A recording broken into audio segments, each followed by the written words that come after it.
इस वीडियो में 10 ऐसी गलतियां बताऊंगा जो हर इंसान करता है। सबसे पहला, कंफर्मेशन बायस। मान लो तुम्हें कोई सेलिब्रिटी या पॉलिटिशियन काफ़ी अच्छा लगता है। अब उस सेलिब्रिटी के बारे में 10 खबरें आती होंगी, 6 न्यूट्रल, 2 पॉजिटिव और 2 नेगेटिव।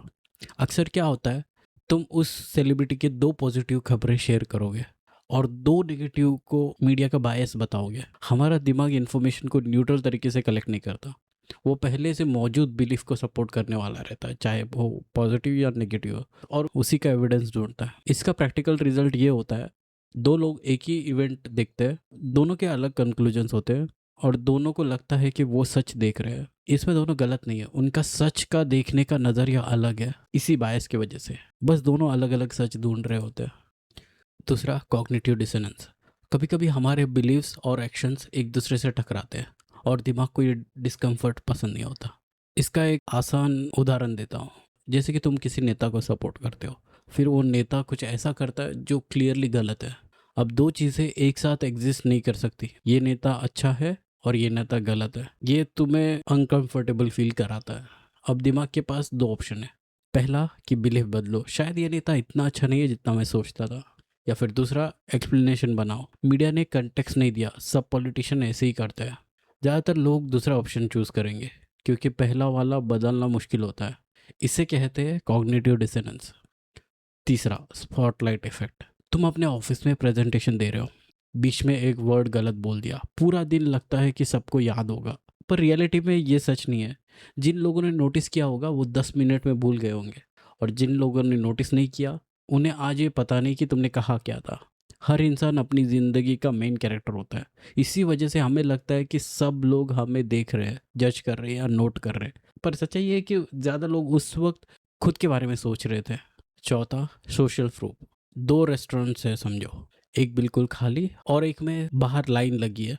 तुमने दोनों का खाना कभी टेस्ट नहीं किया, लेकिन बहुत लोग ऑटोमेटिकली लाइन वाले रेस्टोरेंट को अच्छा समझेंगे, अच्छा मानेंगे। क्यों? क्योंकि अगर इतने लोग जा रहे हो तो कुछ तो होगा उधर।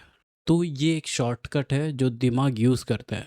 उसके पास खुद की इन्फॉर्मेशन नहीं होती, तो इसलिए ये वाला शॉर्टकट यूज़ करता है, क्योंकि ये लोग सोचते हैं कि अगर इतने ज़्यादा लोग रहेंगे तो अच्छा ही होगा। लेकिन कभी कभी यही शॉर्टकट कैमर्स, मार्केटियर्स या फिर पॉलिटिशियंस यूज़ करते हैं। जैसे कि 10 लाख लोग ऑलरेडी हमें फॉलो कर रहे हैं या फिर ज्वाइन है, तो ये लाइन इसीलिए लिखा जाता है। पांचवा, फंडामेंटल एट्रीब्यूशन एरर। सुबह तुम ड्राइव कर रहे हो, कोई आदमी तुम्हें कट मार के निकल जाता है, तुम सोचने लगते हो कितना इर्रेस्पॉन्सिबल इंसान है यार।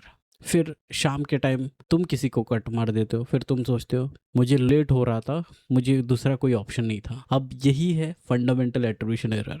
दूसरों की गलती को हम उनकी पर्सनैलिटी से एक्सप्लेन करते हैं और अपनी गलती को सिचुएशन से। दूसरा आदमी होगा तो कहेंगे अरे वो ऐसे ही है, और हम रहेंगे उनकी जगह तो कहेंगे अरे मजबूर थे, कुछ और ऑप्शन नहीं था। छठा, सिक्स्थ, हिडोनिक एडाप्टेशन। तुमने नया फ़ोन लिया, पहले हफ्ते में बार बार उठाओ, देखो, फील करो, 1 महीने बाद वो नॉर्मल हो जाता है, 3 महीने बाद नया मॉडल आ जाता है और फिर तुम्हारा वाला फ़ोन पुराना लगने लगता है। दिमाग नए को बहुत जल्दी नॉर्मल मान लेता है। इसी वजह से एक बार ये मिल जाए तो खुश हो जाऊंगा वाली फीलिंग मिलने के बाद भी वैसे काम नहीं करती जैसे लगती थी। कुछ टाइम बाद वो खुशी नॉर्मल हो जाती है और हमें नेक्स्ट चीज़ का क्रेविंग शुरू हो जाती है। इसी साइकिल का नाम है हिडोनिक एडेप्टेशन।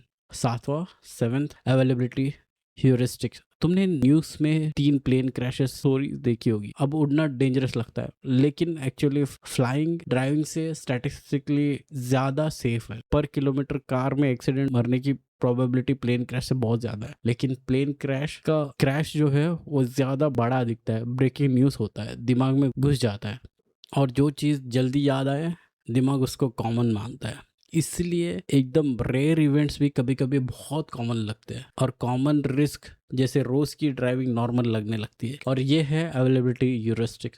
आठवां, इन ग्रुप बायस। 1970 में साइकोलॉजिस्ट हेनरी टैसफेल ने एक्सपेरिमेंट किया था।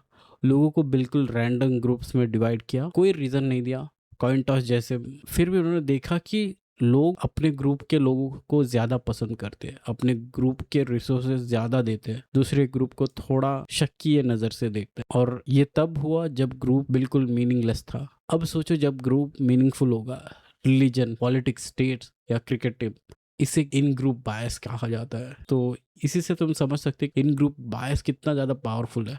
नाइन्थ नवा सेल्फ सर्विंग बायस। एग्जाम्स में अच्छा मार्क्स आए, मैंने मेहनत की थी, एग्ज़ाम खराब गया, पेपर मुश्किल था, टीचर्स ने सही नहीं पढ़ाया, प्रेजेंटेशन सक्सेसफुल रही, मेरा प्रिपरेशन बहुत ही अच्छा था, प्रेजेंटेशन फेल हुआ, क्लाइंट समझ नहीं सका, टाइमिंग गलत था। सक्सेस रहेगा तो क्रेडिट खुद को दो, फेलियर रहेगा तो क्रेडिट सिचुएशन को देना। इसे ही कहते हैं सेल्फ सर्विंग बायस, और ये मोस्टली अनकॉन्शियस होता है। मतलब तुम लोग ये सब चीज़ें जानबूझकर ऐसा नहीं करते, वो दिमाग ऑटोमेटिकली ऐसा ही प्रोसेस करता है। 10वां 10th illusion of explanatory death. एक सिंपल सवाल, तुम्हारे घर में वॉशिंग मशीन होगा, क्या तुम एक्सप्लेन कर सकते हो कि वो काम कैसे करता है स्टेप बाय स्टेप? ज़्यादातर लोग कहेंगे हाँ हमें पता है, लेकिन मैं स्टेप बाय स्टेप एक्सप्लेन करने को बोल रहा हूँ।